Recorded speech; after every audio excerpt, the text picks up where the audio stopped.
10 TV shows for kids that is good for brain development. Disclaimer, I don't encourage kids to indulge watching TV shows ha.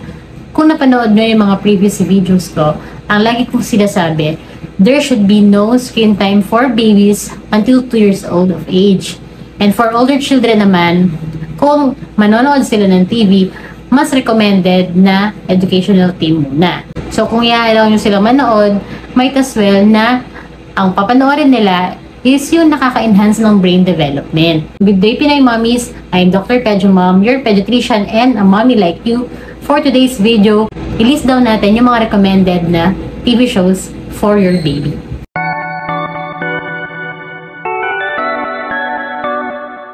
So itong listahan natin, pinagsama-sama ko na lahat ng mga personal likes ko, yung mga personal recommendation ko, yung mga recommendation ng mga ibang mommies, and yung based sa research. Yung maganda yung impact sa bata. So, huwag natin patagalin. Umpisahin na natin ang number 1. Number 1 is Barney and Friends. So, kung napapansin nyo, yung mga babies ninyo, no, matagal na kasi ang Barney. So, yung mga napapansin nyo na sa mga pamangkin ninyo or yung mga kapitbahay ninyo, sila yung mga batang sweet kapag laking Barney ang inyong mga anak. Hindi po ako laking Barney dahil hindi ko naman siya pinapanood dati nung bata ako. Ganoon din yung anak ko. Pero napansin ko na yung mga laking Barney is matalino sila at sweet nga sila. Lagi sila nagsasabi ng I love you. Pero isang pag-aaral noong 2014, title po ng study is Impact of Barney and Friends Program on Cognitive Development Among Early Childhood noong 2014. Ang resulta po ng studies nila, ang sabi is, Barney and Friends had a significant impact on the cognitive development children at early childhood. Marami pang studies ang nagsasabi na meron ngang impact sa brain development, positive impact sa brain development ang Barney and Friends. Number 2, Sesame Street. Medyo luma na rin kasabay ito ng Barney and Friends. Ang sinasabi sa Sesame Street, nakakataas ito ng vocabulary sa batang 3 to 5 years old, lalo na kapag tumanda na siya hanggang high school.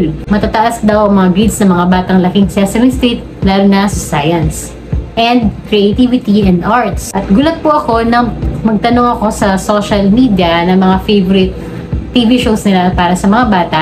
Isa ang Sesame Street sa mga nilist down din nila. Number 3, Blue's Clues. Noong 10 years old ako, nanonood ako ng Blue's Clues kasi hindi pa uso ang Netflix, wala pang YouTube, and wala naman din kaming cable. So, buti na lang may Blue's Clues. Kasabay nito ng Dora. Sa anak ko, medyo pinapanood naman niya, pero hindi nga lang lagi-lagi. Pero, malaki din ang tulong ng Blue's Clues sa brain development ni baby. Ang maganda kasi sa ganitong palabas, meron siyang active audience participation. Merong interactive communication skills na nade-develop kay baby. Dahil nga nagtatanong dito yung bida or si Steve. Dahil nga interactive ito TV show na ito, it helps to stimulate your child to develop his social and communication skill. And also, it's specifically designed to encourage mastery of thinking and problem-solving skill. So, number 4, Cocomelon. The very controversial Cocomelon. So, bakit controversial? Kasi kapag sinearch mo yan sa Google, Cocomelon and then yung impact niya sa brain development, marami ako nakitang negative about Cocomelon and sa TikTok din or sa Facebook na kesyo nakaka-speech delay daw, behavioral development, pangit din daw yung outcome sa bata. Pero meron po akong ibang video about dito. Gagawin ko siya ng comprehensive topic about Cocomelon dahil nga, yun nga, controversial po siya. Pero sa experience ko kasi, dahil laking Cocomelon kasi si Gabe, and then hindi ko naman siya nakitaan na may negative outcome kay Gabe. Where in fact, napakadaldal po ni Gabe and napakatalino po niya. Kasi bakit? Maganda naman yung mga songs niya and doon nga nakakapag-practice or nakakakanta yung isang bata dahil madadali yung mga kanta nila. Meron ding mga kanta ang Cocomelon na pertains magandang asal and yung maging mabuting kalaro, mabuting anak. Yung kanta mismo, nakakatulong din yan sa brain development.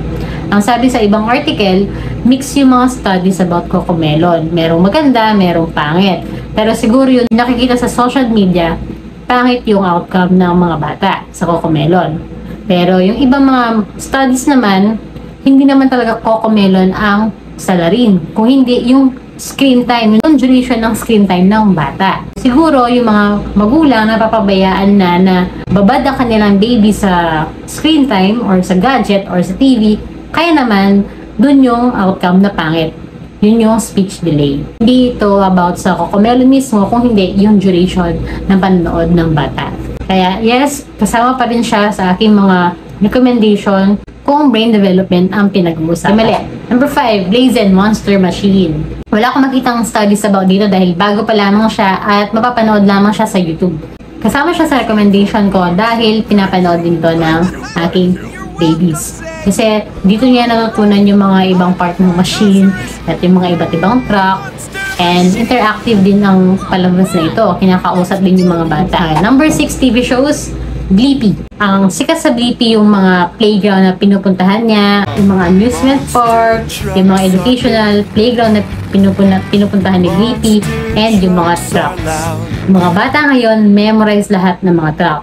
Mapa-dump truck man yan, mapa-trade man yan, excavator, no? Nung bata ako, di ko naman alam yung excavator, pero yung mga bata ngayon, alam nila yan dahil kay Blippi. So, para sa akin, maganda naman ang palabas na ito. Kaso maraming mga mamis na ayaw. Siguro dahil very childish si Blippi, and then yung kanyang silly dance. Ang anak ko, nagagaya na niya yung silly dance si Blippi. Yun yung ayaw ko kay Blippi. Pero overall, maganda naman si Blippi. Number 7, Siniskwela. Kaway-kaway sa mga batang 90s. No? Sa mga laking siniskwela dyan, sa Matinik, Hiraya Manawari, Bayani, Dobago. Kasama ba yung Once Upon a Time? Hindi ko alam. Basta sana ibalik itong mga ganitong palabas, no? Lalo na kasi yung mga palabas ngayon, puro English. Itong palabas ng ABS-CBN, maganda rin dahil malaking tulong yan sa school. So, itong mga palabas ito, siguro mga 7 years old and above na yung mga makakapanood ng ganito. Number 8, Super Simple Song. So, katulad ng Cocomelon, gusto ko din itong palabas na ito dahil sa mga kanta niya. Dito natutunan ni Baby yung mga ibang lalabay song eh. Yung happy song, maganda yung happy song, tsaka yung mga hindi ko na alam, basta try niyo pong i-search, kasama yan sa recommendation ko. Maganda yan. Number 9, Number Blocks. As for me, hindi ko masyado siyang nire-recommend dahil hindi ko pa nakita tong Number Blocks. Nalaman ko lang siya nung nagtanong ako sa social media. So, halos sila lahat, Number Blocks yung mga nire-recommend nila dahil nga dito daw natuto yung mga bata magbilang and makarecognize ng number. From the title itself, Number Blocks, kaya halos number yung makikita nyo dito sa show na ito. Number 10, Rachel. Paborito ng lahat. Hindi ko alam kung sinong may ayaw kay Rachel, pero ako gusto ko ang Rachel. Napanood na ni Gib to, mga na siguro siya, mga 1-year-old na siya. Paborito po kasi lahat ang Rachel dahil naniniwala sila na dito nakapagsalita ang kanilang mga baby or kanilang mga toddler.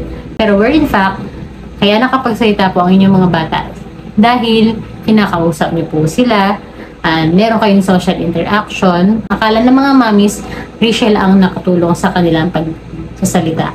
Pero yes, I recommend Rachel.